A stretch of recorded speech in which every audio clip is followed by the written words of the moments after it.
Simeon Duchamp stared out of his bedroom window at the Phoenix Clinic, a private rehabilitation clinic overlooking Lake Zurich in the snow-capped Swiss Alps, where he was receiving treatment for alcohol, drug, and internet addictions. Sim was addicted to sex, too, but he would rather die than admit to that, and spend his life trying to abstain from cock. It was a glorious spring morning.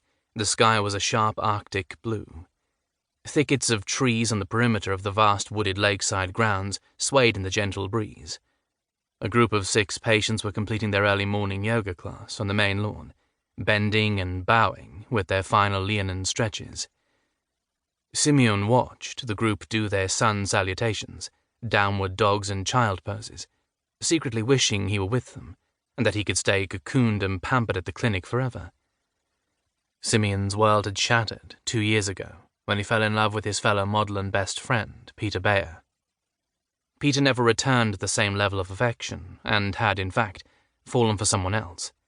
On discovering that Peter was in a relationship with painter Emily Raven, Simeon couldn't cope with what he saw as rejection. In spite and jealousy, while under the influence of a mixture of substances, Sim decided it would be fitting revenge to leak false information about Peter to a fashion gossip website. The information was shared and commented on by millions of followers. The fallout from that sorry exercise was nearly disastrous for Peter's career. Clients falsely believed he was walking away from his contractual obligations, and he was deemed unreliable and unprofessional. However, after Simeon's exposure as the source of fake information, his career began to falter. Clients refused to work with him, friends dropped him like he was on fire, and the backlash became intolerable. Simeon disappeared, and when his father's investigators eventually found him at a hotel in Geneva, he was trying to kill himself with a cocktail of vodka and pills. The intervention by his father, Patrice, and subsequent treatment at the Phoenix Clinic saved Simeon's life.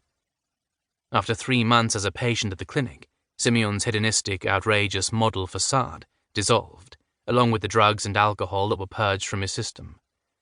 Beneath his camp party boy mask, there was a quieter, more introspective, sensitive young man, a man who felt everything too keenly, loved too deeply, and could not cope with the pain of loss and rejection.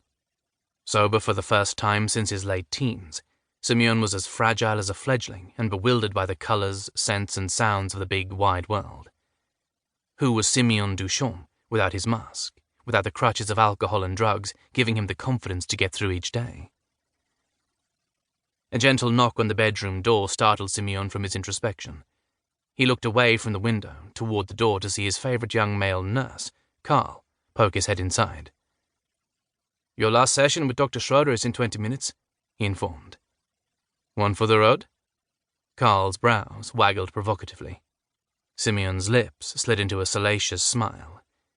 "Lock the door," he directed, swiftly moving to the bed. Carl stepped into the room and, as instructed, he locked the door. Simeon began by removing his t-shirt and then unbuttoning and sliding out of his jeans.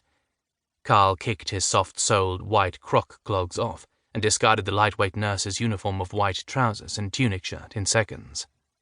Simeon stood, his eyes appraising the slender, boyish form of the 28-year-old nurse. Carl had offered a pleasing aside from the trauma of therapy. He was Simeon's type. Blonde, blue-eyed, eager to please, and deliciously well hung. Carl approached and pulled Simeon into a deep, messy kiss. At 6 foot, Simeon was taller than Carl's 5'6", but what Carl lacked in height, he certainly made up for with his cock. Simeon longed to devour all 10 inches one last time before leaving the clinic. He ran his fingers through short-cropped blonde hair, his hard-on brushing urgently against Carl's. He then dragged the naked nurse to lie prone on the hospital bed. Carl chuckled throatily. Simeon clambered onto the bed, and his long, willowy legs straddled his conquest, so they were in the 69 position, the head of his erection directed at Carl's willing mouth. Sim took the man's thickened, stout, uncut cock in hand and stroked, retracting the sheath of gossamer foreskin over the engorged head, marveling that Mother Nature had seen fit to bestow a monster cock on such a slight man.